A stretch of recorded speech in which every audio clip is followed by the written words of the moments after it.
Hello everyone, आज चाहिँ हाम्रो यात्रा छ तेह्रथुमको थोक्लुङबाट पाँचथरको फिदिङ सदरमुकामसम्म, जुन हाम्रो यात्रा करिब 1 देखि 1.5 घण्टासम्मको रहनेछ। म छु अगाडि र हाम्रो म्याम हुनुहुन्छ। हामी दुईजनाको आज भिजिट छ फिदिङ। थोक्लुङ तेह्रथुम जिल्लाको आट्राई गाउँपालिकामा रहेको एउटा गाउँबाट करिब 20-25 मिनटको कच्ची बाटो पार गरेपछि चुहानडाँडा भन्ने ठाउँबाट यो अहिले हामी हिँडिरहेको बाटो मध्य पहाडी लोकमार्ग अथवा पुष्पलाल मार्ग, जो पूर्वमा पाँचथरको चियोभन्ज्याङदेखि पश्चिममा बैतडीको झुलाघाटसम्म करिब 1776 किलोमिटरको बाटो भेट्न सक्छौँ। आज म र कल्पना म्याम केही कामसँगै साथीसँग भेटघाट गर्ने न्युले घरबाट निस्किएको।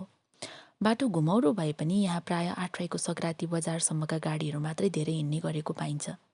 त्यसमा पनि सग्राती र गाउँबाट झापा, बिर्तामोड, दमक, इटरी, धरानसम्मका गाडीहरू प्राय बिहान 6 देखि 8 बजेको बिचमा यहाँबाट छुटिसकेका हुन्छन् र तराईबाट सग्राती र गाउँहरूसम्म आउने गाडीहरू 2 बजेपछि मात्र भेटिन्छन्। त्यसैले बाटो प्राय खुल्ला नै हुन्छ। म पनि प्राय जसो गाडीमा नै आवत जावत गर्छु, तर आज चाहिँ घरमा बस्नुभन्दा घुम्न जाउँ न त भनेर हामी दुवैको सल्लाहले निस्किएको। मलाई पनि यतातिरको ठाउँको नाम अझै स्पष्ट आइसकेको छैन। तैपनि चुहानडाँडाबाट कात्तिके भन्ने ठाउँसम्म आइपुग्दा बिचको केही घुम्तीहरूमा एकदमै शीतले भिजेको र चिसो थियो। हुन त यहाँहरू भिडियोमा घाम मजाले लागेको देखिरहनु भएको छ। अनि हामी घरबाट निस्किँदा 11 बज्नै लागेको थियो, तर पनि ती घुम्तीहरूमा घाम थिएनन्। चिसोसँगै नयाँ बाटो भएकोले भिडियो खिचिएन। केही समय पश्चात हामी यो ज्यामिरे भन्ने ठाउँ आइपुग्यौँ। थोक्लुङ जाने अर्को बाटो यहाँबाट पनि छ, अलि बढी कच्ची र ठाडो उकालो भएको, र केही स्थानमा बाटो मर्मत सुरु गरिएकोले यो बाटो अहिले गाडीहरू त्यति कुदेका छैनन्। यहाँबाट अघि बढ्दै जाँदा अङ्ग्रेजी भाषाका यु जस्ता घुम्तीहरू पार गर्दै तमोर खोला, जो पाँचथर र तेह्रथुमको सिमाना पनि हो, त्यता अघि बढ्छौँ। यो बाटोमा हिँड्दै गर्दा वारिपारीका हरियो डाँडाहरूसँगै डाँडामा काटिएका बाटोहरूको दृश्यावलोकन गर्दै खोला झर्दैछौँ। खुलेको मौसम र कल्पना म्यामको रमाइलो कुराहरूले बाटो चाँडै पार गरेको महसुस हुँदै थियो। पाँचथरपट्टिबाट आउँदा खोला कटेसी र आट्राईबाट जाँदा खोला कट्नु अघि आट्राई गाउँपालिकाद्वारा निर्माण गरिएको यो सुन्दर स्वागत गेट रहेको छ। यो गेटबाट अर्को एक सानो घुम्ती पार गर्न साथ हामी पुल्नेर पुग्छौँ।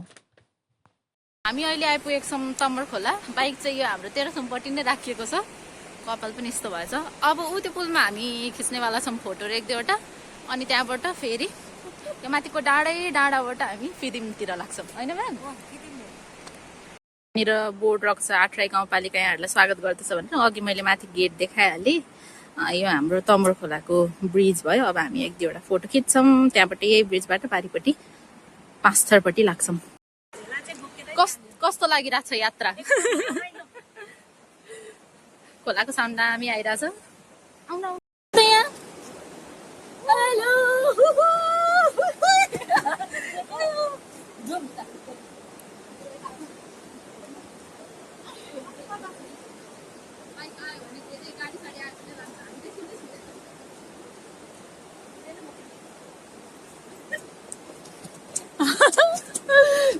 आएर 10-15 मिनटसम्म बसेर 2-4वटा फोटो खिचिसकेपछि हामीसँग सुन्तला छ भन्ने याद आयो। त्यही भएर हामी अब यहीँनिर बसेर सुन्तला खाँदैछौँ। खोलाको भ्यू यस्तो दामी छ, के गर्नु, क्यामेरा यस्तो छ देखिँदैन मजाले कि, तर साँच्चै राम्रो छ। आँखाको लेन्स क्यामेरामा आउनु हो भने के हुन्थ्यो होला। हामी फेदिमा आइपुगेर यसरी गल्ली गल्ली घुम्दैछौँ। नानीहरू कता गए नानीहरूसँग खकी लाग्छ, त्यसै हो।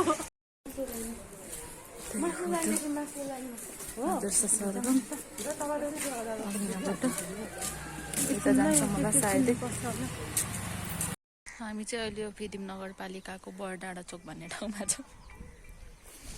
यसरी बसिरहेको छौँ 4जना यता। अनि जानुपर्ने ठाउँ चाहिँ यहाँ तल रहेछ। अनि अब हामी फेरि यहाँबाट चाहिँ 4जना भएकोले गर्दाखेरि अटोलाई पर्खिरहेछौँ।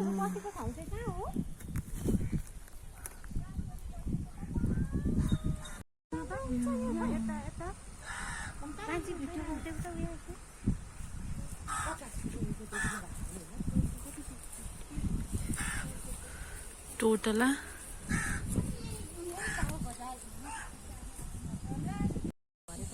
भएको प्याजको बिउ, यता धनिया,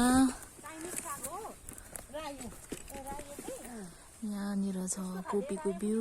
यो सबै चाहिँ यता हाम्रो मेहनत। साग पनि रोप्नु भएको रहेछ। यहाँनिर रहेछ, यहाँ चाहिँ यो ब्रोकोली रहेछ, फलाछ यो सबै ब्रोकोली। पर म्याम पोज दिँदै हुनुहुन्छ बारीमा। यता यो पनि ब्रोकोली नै होला सायद। बारीमा आएर अब यहाँ काउली पनि रहेछ।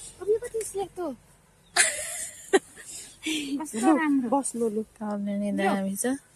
हामी चाहिँ यसरी मेहनत गरेर फलाएको बारीमा आएर फोटो खिच्न व्यस्त छौँ। वरिपरिको दृश्य यस्तो छ।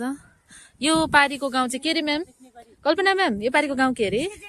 सेजेप्पा भन्ने ठाउँ। यता सेजप्पा यता, अनि यो फेउदेन अरे। यता चाहिँ अँध्यारो भयो, मालबासे एरिया अरे यो चाहिँ। हामी चाहिँ अहिले यहाँ कहाँनिर छौँ? दुमामा, दुमा टारमा।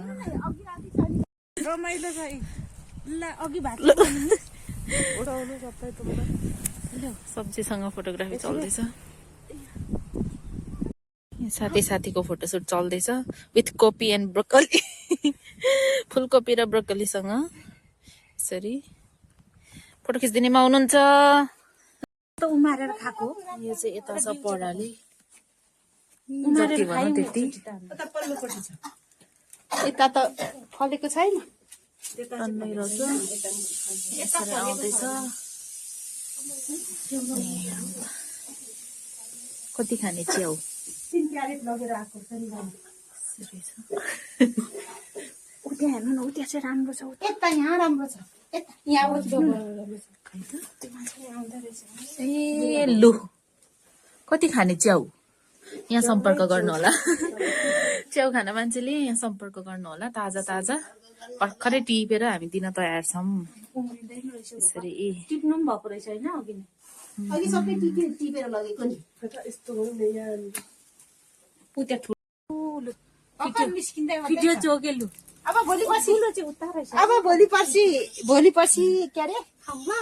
तपाईँलाई कति पर्छ, दुःख चाहिँ कम्ती। अनि केमा लाउनु? यो दुलो बनाएर लाउनु? दुलो बनाएर छोडाएर एकचोटि हालेपछि 2-3 चोटि हुन्छ अरे नि। एकचोटि हालेपछि 3-4 वर्ष फोन। यति राख्नु। यो साग भयो, यो हाम्रो सिक्काके च्याउ, यो भयो हाम्रो पराले च्याउ, त्यहाँबाट यो भयो। यता ब्रोकोली, धनिया हातमा बोकेर बसिराख्नु भएको छ। यो सबै बोकेर जाने हो अब। यसरी चट्टसँग यही प्लास्टिकमा लैजाउँ न, यही लगाउँ न। प्याक हुँदैछ। लानु दिन्छ। हामी चाहिँ घरि अटोमा, घरि बाइकमा फर्केको। त्यो हतार उता फर्केको यसरी बसिरहेको छ। पेदिङबाट ब्याक टु यात्रा हाम्रो थोक्लुङ। अनि किन न छिटो भयो हिँड्नु?